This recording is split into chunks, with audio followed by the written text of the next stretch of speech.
गीता के अनुसार मनुष्य असमय में ही क्यों मर जाता है? पृथ्वी पर जिसने भी जन्म लिया है उसकी मृत्यु तय ही होती है। यह एक ऐसा सत्य है जिसे बदलना नामुमकिन है। फर्क इतना है कि हर मनुष्य की मृत्यु अलग अलग तरीके से होती है। ऐसे में क्या आप ये जानते हैं कि गीता के अनुसार अकाल मृत्यु क्यों होती है? गीता के अनुसार मनुष्य असमय में ही क्यों मर जाता है? बता दें कि धरती में प्राणियों की संख्या इतनी है कि प्रत्येक दिन किसी न किसी की मृत्यु होती रहती है। वहीं हर मनुष्य को मोक्ष भी प्राप्त नहीं होता। उनमें से कुछ ऐसी भी आत्माएं होती है जो सदियों तक धरती में ही रह जाती है। आपने कई बार देखा होगा कि आए दिन लोग दुर्घटना या फिर किसी प्राकृतिक आपदा का शिकार हो जाते हैं, जिसके चलते उनकी मृत्यु हो जाती है। इस तरह की मौतों को धर्म शास्त्रों में अकाल मृत्यु कहा गया है। अकाल मृत्यु क्यों होती है? अकाल मृत्यु वह स्थिति है जब मनुष्य का शरीर नष्ट हो जाता है किंतु आत्मा संसार में ही रह जाती है। लेकिन सवाल ये उठता है कि अकाल मृत्यु के पीछे क्या कारण होता है और उसके बाद चीत की आत्मा का क्या होता है। उससे पहले आपको बता दें कि अकाल मृत्यु क्यों होती है।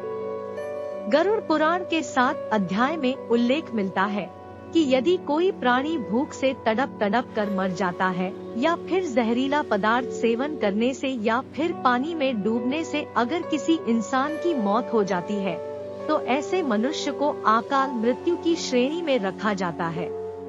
अकाल मृत्यु किस वजह से होती है? अकाल मृत्यु किसी भी वजह से हो सकती है, फिर चाहे वह किसी रोग के कारण ही क्यों ना हो। ऐसे में मनुष्य यही सोचता है कि काश ये उनके साथ नहीं हुआ होता तो यह इंसान बच गया होता। गरुड़ पुराण में भी श्रीहरि के वाहन पक्षीराज गरुड़ भगवान से पूछते हैं कि जब वेदों में मनुष्य की उम्र 100 साल निश्चित की गई है तो उनके अकाल मृत्यु क्यों हो जाती है? तब विष्णु जी उत्तर में कहते हैं कि यह सच है, वेदों में मनुष्य की उम्र 100 साल निर्धारित की गई है, परंतु इसमें दुष्कर्म को नहीं मिलाया गया है।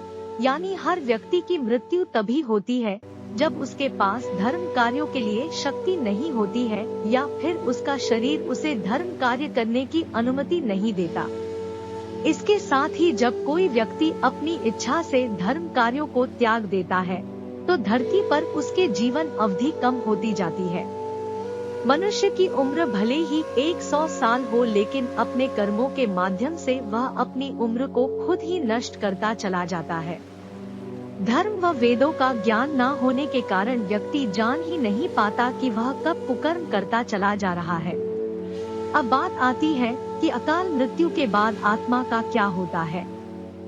गरुड़ पुराण में विष्णु जी आगे यह भी कहते हैं कि मनुष्य के जीवन के 7 चक्र निश्चित है। ऐसे में अकाल मृत्यु को प्राप्त होने वाले जो मनुष्य इस चक्र को पूरा नहीं कर पाते उसे मृत्यु के बाद भी बहुत से कष्ट भोगने पड़ते हैं। दरअसल अचानक ही मृत्यु होने के चलते व्यक्ति की इच्छा, कामना और तृष्णा बनी रहती है जो कभी पूरी नहीं हो पाती। ऐसे में मनुष्य का शरीर नष्ट हो जाता है लेकिन आत्मा का मोह नहीं छूटता। इस स्थिति में अकाल मृत्यु वाली आत्माएं अपने घर वालों को कष्ट पहुंचाती है और अपनी इच्छाएं को पूरी करने की कोशिश करती है।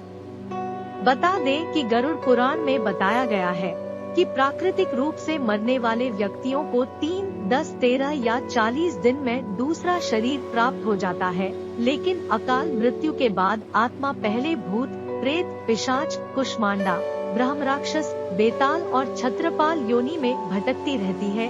उनकी आत्मा को शांति नहीं मिलती है। बता दें कि इस पुराण में आत्महत्या को सबसे निंदनीय और घृणित अकाल मृत्यु बताया गया है। इसके संबंध में श्री हरि ने आत्महत्या को परमात्मा के अपमान करने के समान अपराध बताया है। अकाल मृत्यु का रहस्य। गरुड़ पुराण। ऐसी जीव आत्मा को ना तो स्वर्ग लोक की प्राप्ति होती है और ना ही नरक लोक की। जीवात्मा की इस अवस्था को अगति कहा जाता है। और तो और इस पुराण में ये भी उल्लेख है कि आत्महत्या करने वाली आत्मा अकाल मृत्यु को प्राप्त होने वाली सभी आत्माओं में सबसे कष्टदायी अवस्था में पहुंच जाती है। ये भी बता दें कि अगर कोई नवयुवकीय स्त्री के अकाल मृत्यु होती है तो वह चुड़ैल बन जाती है। वहीं जब किसी कुंवारी कन्या की अकाल मृत्यु होती है तो वह देवी योनि में भटकती रहती है। इन सब के अलावा इस पुराण में अकाल मृत्यु के चलते वृद्ध आत्मा के शांति प्रदान के लिए कई तरह के उपाय बताए गए हैं, जिसमें ये जिक्र है कि इस तरह की मृत्यु को प्राप्त करने वाली आत्मा द्वारा उनके परिवार नदी या तालाब में तर्पण करना चाहिए और साथ ही वृद्ध आत्मा की इच्छा की पूर्ति के लिए पिंडदान, दान पुण्य या गीता का पाठ करवाना चाहिए।